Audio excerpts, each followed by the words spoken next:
நரேந்திர மோடி இன்றல்ல விஜய், நாடாளுமன்றத்திலேயே பேசிவிட்டாரே தங்களுடைய கட்சி கம்யூனிஸ்ட் கட்சி மாறிவிட்டது என்று. அனார்கிஸ்ட் என்று தன்னை தம்பட்டம் அடித்துக் கொள்ளக்கூடிய ஆம் ஆத்மி கட்சி தலைவர் அரவிந்த் கெஜ்ரிவாலைத்தானே கட்டி தழுவுகிறார் ராகுல் காந்தி. ஆக மொத்தம் ராகுல் காந்தியினுடைய எண்ணம் கம்யூனிச சித்தாந்தத்தை மூடிப்பட்டதாக இருக்கிறது. ஆகஸ்ட் 2028 ரகசிய ஒப்பந்தம் போட்டுக் கொண்டார் ராஜீவ் காந்தி பவுண்டேஷனுக்கும் சைன அதிபருக்கும் இடையே. அது மாபெரும் இந்திய துரோக செயல். ராகுல் காந்தி அந்த பதவிக்கு ஏற்பதாக ராகுல் காந்தி அந்த பதவிக்கு அழகு சேர்க்கவில்லை. காரணம், அவர் கூறுவது அனைத்தும் பொய். காங்கிரஸ் எம்பி ராகுல் காந்திக்கு மிக மிக நெருக்கமாக இருக்கக்கூடிய எம்பி அந்த அம்மா கூட கூடிய விரைவில் பாஜகவில் சேர்ந்தாலும் ஆச்சரியப்படுவதற்கில்லை. தகப்பனார் ராஜீவ் காந்தி இருந்த இடத்தில் இவர் இருப்பது ஒரு மகிமையை சேர்க்கவில்லை என்பதுதான் என்னுடைய கருத்து. ராகுல் காந்தியுடைய பெயர் ராகுல் வின்சியா, 2 பாஸ்போர்ட் இருக்கிறதா, பிரிட்டிஷ் பாஸ்போர்ட் தங்களுக்கு இருக்கிறதா என்றெல்லாம் கேள்வி கேட்டு இருக்கக்கூடிய பின்னணியில் பார்த்தால் ராகுல் காந்தி எப்படி பதில் சொல்ல போகிறார், மத்திய அரசாங்கம் எப்படி பதில் சொல்ல போகிறது என்றெல்லாம் தெரியவில்லை. 40 ஆண்டுகள் திருமாவளவன் இருந்தார். ஆனால் 4 மாதத்திற்கு வந்தவர், முதல் முறையாக வந்தவர் எப்படி துணை முதலமைச்சராக முடியும் என்று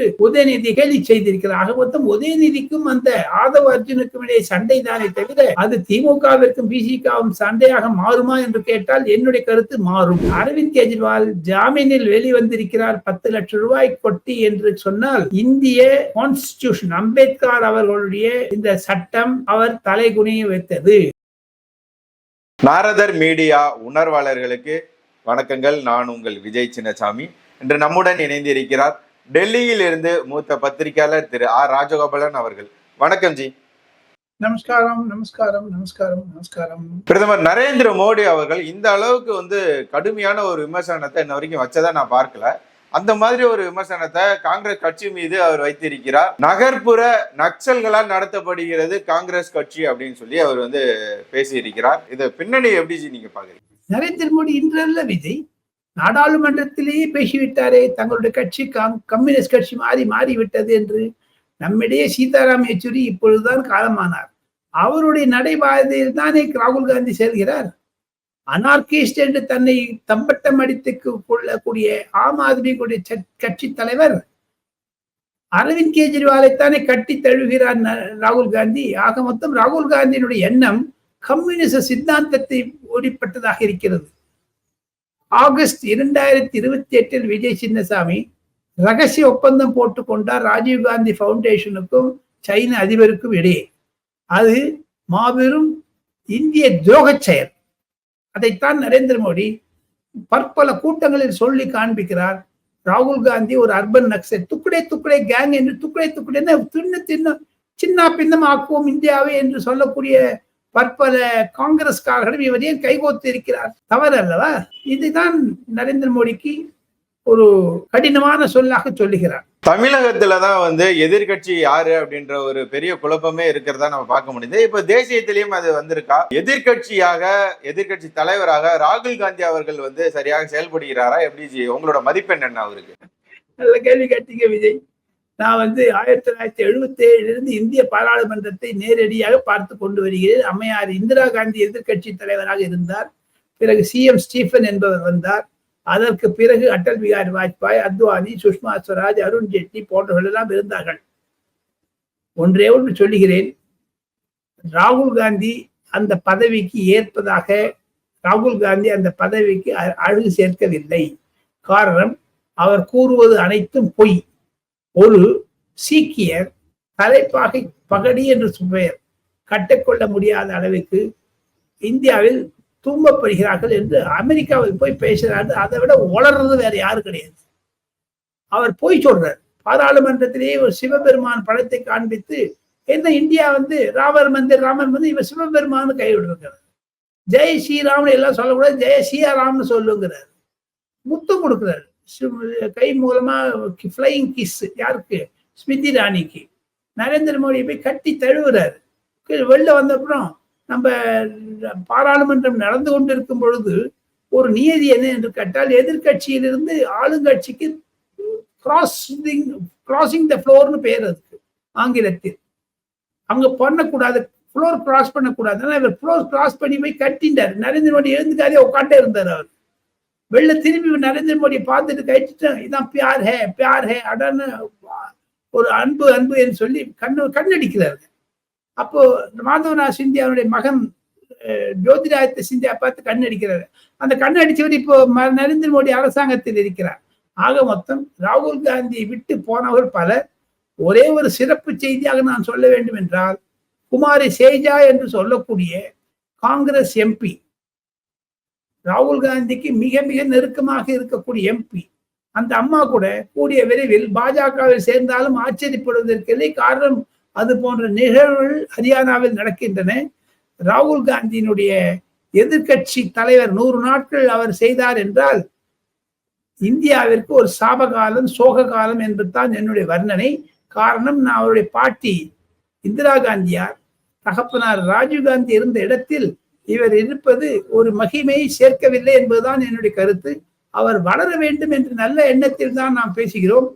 இருப்பினும் ராகுல் காந்தி பல பயிற்சிகளை பெற வேண்டும், உளறுவதை நிறுத்திக் கொள்ள வேண்டும். அவர் மூஞ்சியில் நன்றாக கரி பூசினார் நரேந்திர மோடி என்பதுதான் என்னுடைய கருத்து. இங்க இந்த திருமாவளவன் அவர்களுக்கு எப்போது திருமணம், ஏன் இன்னும் நீங்க மேரேஜ் பண்ணல அப்படின்ற ஒரு கேள்வி இங்க அப்பப்ப இது கேட்கப்படுது. இதே மாதிரியான கேள்வி ராகுல் காந்தி அவர்களிடமும் கேட்கப்படுகிறது. ஏன் நீங்க இன்னும் மேரேஜ் பண்ணல, எப்ப மேரேஜ் பண்ண போறீங்க அப்படின்றதெல்லாம் கேட்கப்படுகிறது. இதெல்லாம் நீங்க எப்படி விஜய் பாக்குறீங்க? அது தனிப்பட்ட முறையில் இருப்பது அவருடைய இஷ்டம். இருந்தாலும் ஒரு பொது ஜன சேவை வந்து விட்டால் அவருடைய பர்சனல் வாழ்க்கையில் பலர் கேள்விக்குறி எழுப்புவார்கள். உதாரணத்துக்கு சொல்ல வேண்டும் என்றால், நார்தர் மீடியா நேயர்களுக்கு ஒரே ஒரு வேண்டுகோள். ராஜகோபாலன் டெல்லியிலிருந்து, பங்களாதேஷில் இருந்து பிரசுரமாகக்கூடிய பிளிட்ஸ் என்று பெயர், சோஹேப் சௌத்ரி என்பவர் தான் அதற்கு ஆசிரியர். அவர் பிரதிதினம் ட்வீட் செய்கிறார், ராகுல் காந்தியை பற்றி அவதூறுகளை பரப்புகிறார். அதனால் தான் கர்நாடக அரசு அவர் மீது கேஸ் போட்டிருக்கிறது. அந்த கேஸ் நிலவில் இருப்பதனால் நாம் அதிகமாக பேசக்கூடாது. இருப்பினும் பிரதிதினம் ட்விட்டரில், எக்ஸ் தளத்தில் அவர் ராகுல் காந்தி ஏளனமாக போடுகிறார். அதையெல்லாம் தாங்கள் படிக்க வேண்டும். அவருக்கு குடும்பம் இருப்பதாகவும் அயல்நாடு செல்வதற்கு காரணம் அதுதான், மனைவி எங்கிருக்கிறார் என்றெல்லாம் எழுதுகிறார். அதையும் தவிர விஜய் இந்த மாச கடைசியில் 26, 27 தேதிகளில் டெல்லி உயர் நீதிமன்றம் டாக்டர் சுப்பிரமணிய சுவாமி போட்ட கேஸ் மீது விசாரணைக்கு எடுத்துக்கொண்டு, ராகுல் காந்தியுடைய பெயர் ராகுல் வின்சியா, 2 பாஸ்போர்ட் இருக்கிறதா, பிரிட்டிஷ் பாஸ்போர்ட் தங்களுக்கு இருக்கிறதா என்றெல்லாம் கேள்வி கேட்டு இருக்கக்கூடிய பின்னணியில் பார்த்தால் ராகுல் காந்தி எப்படி பதில் சொல்ல போகிறார், மத்திய அரசாங்கம் எப்படி பதில் சொல்ல போகிறது என்றெல்லாம் தெரியவில்லை. ஆக அவருக்கு திருமணம் ஆகிறதோ இல்லையோ, திருமாவளவனுக்கு திருமணம் ஆகிறதோ இல்லையோ, இருவரும் அகில இந்திய அரசியலை ராகுல் காந்தி குழப்ப, தமிழக அரசியலை திருமாவளவன் குழப்ப, அதற்கும் மேலாக தமிழகத்தை பற்றி நாம் இருவரும் தமிழ்நாடை பற்றி பேசுவதனால் ஒரே ஒரு செய்தியை நான் சொல்லுகிறேன். அதற்கு ராகுல் காந்திக்கும் திருமாவளவனுக்கும் ஒரு ஒற்றுமை வேற்றுமை இருந்தாலும், திருமாவளவன் செய்வது தமிழகத்திற்கு ஒரு செய்யக்கூடிய துரோகம். அவருக்கு அருகே இருக்கக்கூடிய ஷானவாஸ் ஹுசைன் என்பவர், வன்னிய அரசு என்பவர் போன்றவள், ரவிக்குமார் போன்ற எம்பிக்கள், சில எம்எல்ஏக்களை எல்லாம், அர்ஜுன் ஆதவ் என்பவர் ஒரு மார்டின் லாட்டரி சீட்டினுடைய அதிபருடைய உறவினர், அவர் விடுதலை சிறுத்தை கட்சியில் சேர்ந்து கொண்டு உதயநிதிக்கு எதிராக செய்து, அதையும் தவிர டெல்லியில் பேசக்கூடிய செய்தி என்ன என்று கேட்டால், அந்த ஆதவ் அர்ஜுன் தான் பிரதிதினம் ட்வீட் போட்டு ஆட்சியில் பங்கு கேட்கிறார் என்று திருமாவளவனை குழப்பி விடுகிறார். திருமணம் ஆனாலும் சரி, ஆகாவிட்டாலும் சரி, திருமாவளவன் தமிழக அரசியல் குழப்பத்தில் ஈடுபட்டு அதன் மூலமாக திமுகவிற்கு அவர் பெயர் கொண்டு வருகிறாரோ இல்லையோ, கண்டிப்பாக 2026 பொது தேர்தலில் அந்த பிரம்மச்சாரி இருக்கக்கூடிய திருமாவளவன் தமிழக அரசியலை குழப்புவதை, திராவிடம் என்ற மாயையை கிழித்தெறிவார். Dalit prime minister, chief minister வேணுங்கிறாங்க. சப்போஸ் நாளைக்கு பிஜேபியிலேருந்து ஒரு Dalit prime minister, chief minister பண்ணாங்கன்னா திருமாவளவன் கோயம்புத்தூர் இருப்பாரா? அவர் கேட்பது நல்ல கேள்வி. திமுகவிடையே ஒரு பெரிய ஒரு குழப்பத்தை உண்டு பண்ணி விட்டது என்பதைத்தான் நான் கருதுகிறேன். விஜய் ஜி, நீங்க நினைக்கிறதெல்லாம் சரிதான். ஏன் அப்படின்னா, இப்ப அந்த ஆதவ் அர்ஜுன் என்ன சொல்லி இருக்கிறதா ஒரு செய்தி வந்திருக்குன்னா, சினிமாவில நடிகரா இருந்தவரெல்லாம் இப்ப துணை முதல்வர் ஆகும்போது ஏன் திருமாவளவன் துணை முதல்வர் ஆகக்கூடாதா அப்படின்னு சொல்லி கூட கேட்டதாக செய்திகள் எல்லாம் வெளிவருகிறது. அதுக்கு ஒரு நல்ல உதாரணத்தை சொல்லியிருக்கிறார் அர்ஜுன் ஆதவ். ஒரு பத்திரிகையில் நான் படித்தேன். அதில் அவர் சொல்லியிருக்கிறார், 40 ஆண்டுகள் திருமாவளவன் இருந்தார், ஆனால் 4 மாதத்திற்கு வந்தவர், முதல் முறையாக வந்தவர் எப்படி துணை முதலமைச்சராக முடியும் என்று உதயநிதி கேலி செய்திருக்கிறார். ஆக மொத்தம் உதயநிதிக்கும் அந்த ஆதவ் அர்ஜுனுக்கும் இடையே சண்டை தானே தவிர அது திமுகவிற்கும் பிசிகாவும் சண்டையாக மாறுமா என்று கேட்டால் என்னுடைய கருத்து மாறும். இதுவரைக்கும் உங்களோட பதில பட்டுன்னு தடாலடியா பட்டாசு மாதிரி கொடுத்துட்டீங்க. இந்த கடைசி கேள்வி, அரவிந்த் கெஜ்ரிவால் அவர்கள் சிறையில் இருக்கும்போது கூட 5 மாதம் டெல்லியின் முதல்வராக ஆட்சி செய்து வந்தார். ஆனா இப்ப அவர் வெளிவந்த, அதாவது ஜாமீன்ல வெளிவந்த பிறகு ராஜினாமா செய்து விட்டார். சிறையில் இருந்து ஆட்சி நடத்தியவர் ஏன் வெளியே வந்த உடனே ராஜினாமா செய்யணும் அப்படின்ற ஒரு கேள்வி மக்கள் மத்தியில இருக்கு. இதற்கு உங்களுடைய பதில் என்ன? மக்கள் மத்தியில் இருக்கக்கூடிய பதிலுக்கு நான் ஒரே ஒரு சமாதானமாக ஒரு பதிலை தர ஆசைப்படுகிறேன். நாரதர் மீடியா நேயர்களுக்கு ஒரு புது செய்தி. இந்தியாவின் ஜனநாயகத்தை காப்போம் என்று மு.க. ஸ்டாலின் சொல்ல, நாளை நமதே 40 நமதே என்று சொல்ல, 7 நமதே என்றும் நமதே என்று அரவிந்த் கெஜ்ரிவால் டெல்லியில் இருக்கக்கூடிய 7 தொகுதிகளும் என்னதே என்று சொல்ல, ராகுல் காந்தி தன்னுடைய கையில் இந்தியாவினுடைய சட்ட, அதாவது கான்ஸ்டிடியூஷன் புத்தகத்தை எடுத்துக்கொண்டு ஊரெல்லாம் சுத்த, அரவிந்த் கெஜ்ரிவால் ஜாமீனில் வெளிவந்திருக்கிறார் 10 லட்சம் ரூபாய் கொட்டி என்று சொன்னால், இந்திய கான்ஸ்டிடியூஷன், அம்பேத்கர் அவர்களுடைய இந்த சட்டம் அவர் தலைகுனிய வைத்தது. அரவிந்த் கெஜ்ரிவாலை தலைகுனிய வைத்தது இந்திய சட்டம், இந்தியன் கான்ஸ்டிடியூஷன். ஆக மொத்தம் நாம் பற்பல சட்ட மேதைகள், குறிப்பாக இங்கே கான்ஸ்டிடியூவன்ட் அசம்பிளியில் இருந்தக்கூடிய பற்பல தலைவர்களுக்கு தலை வணங்க வேண்டும். இல்லை என்றால் அரவிந்த் கெஜ்ரிவால் ராஜினாமா செய்திருக்க முடியாது. அவருடைய குரல் வலையை சுப்ரீம் கோர்ட் பிடித்து விட்டது. கையெழுத்து போட முடியாது, பேச முடியாது, எழுத முடியாது, கேட்க முடியாது. இந்த நிலைமையில் அவர் பார்த்தார், தனக்கு அனுதாப அலை வருமோ என்று நினைத்துக் கொண்டு ராஜினாமா செய்கிறேன் என்று அதை யாருமே பொருட்படுத்தவில்லை.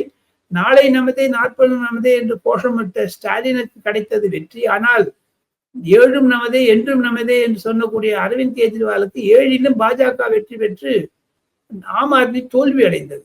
அந்த பின்னணியில் பார்த்தார், அரவிந்த் கெஜ்ரிவால் ஒரு அர்பன் நக்சல் என்று சொல்ல முடியும். தன்னைத்தானே அவர் அனார்கிஸ்ட் என்று சொல்லிக் கொள்கிறார். அரவிந்த் கெஜ்ரிவாலுடைய பாட்சா இனி பலிக்காது. காரணம், அவர் காலிஸ்தானை சப்போர்ட் பண்றாரு, சீக்கியர்களுக்கு சப்போர்ட் பண்ணி அங்கு அரசாங்கம் வைத்திருக்கிறார். அயல் நாடுகளிலிருந்து பணம் அவருக்கு அதிகமாக வருகிறது. இருப்பினும் எப்படி தமிழக மக்கள் மையத்தை துவங்குவதற்காக அரவிந்த் கெஜ்ரிவால் மதுரை வந்தாரோ, எப்படி மக்கள் மையம் மண்ணிடன் போய்விட்டதோ, திமுக சரணடைந்து விட்டதோ, அதே மாதிரி ஆம் ஆத்மி கட்சியும் மண்ணுக்கு மண்ணாக போய்விடும் 2025 டெல்லி சட்டசபையில் என்பதுதான் என்னுடைய இறுதி கருத்து.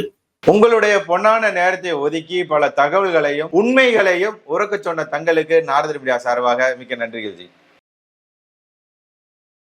நரேந்திர மோடி வாழ்க என்று சொல்லி முடிக்கிறோம்.